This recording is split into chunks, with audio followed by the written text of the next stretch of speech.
Welcome back, my lovelies. If you are new here, please don't forget to like, comment, share, and follow. If you're a returning follower, thank you, thank you, thank you. In the spirit of Easter and it being right around the corner, I'm going to show you guys how I make my hot cross buns.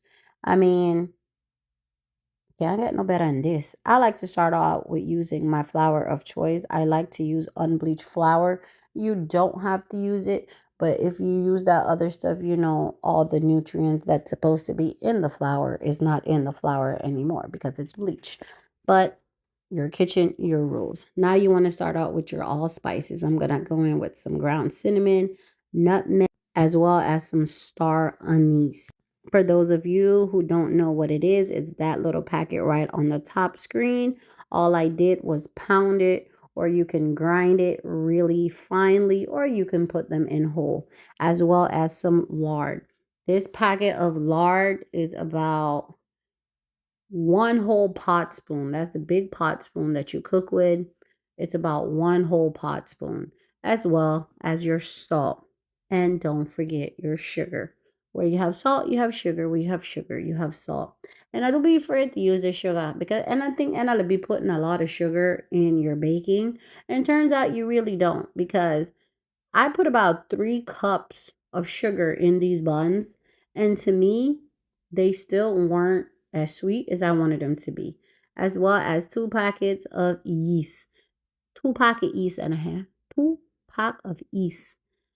I remember eating hot cross bun growing up when it's around Good Friday time and Easter time with a little piece of blue cheese, and it was the best thing since sliced bread. You have me? The best thing. And I'm not a fan of sliced bread, but it's just an analogy that I'm gonna use. So you want to mix everything well to get it incorporated, and then we're going to go in with our raisins. I'm using berries and golden raisins. Back home, typically in Rotan, we'd use raisins, but I wanted to be different. And like I said, I cook and bake for me and my kids, so I like it to be fun and colorful for them. You can add as much raisins that your heart desire. There's no limit to how many raisins you can add to these buns. Next, I'm going in with, this is 3 cans of coconut milk. You guys know I like to heat it up on the stove. Not hot, it's just warm, just enough to activate my yeast. Even though I'm gonna put this to rise, I feel that when I heat it up, let it get warm, my dough rises faster. To each his own. Make sure you mix everything well and let it combine.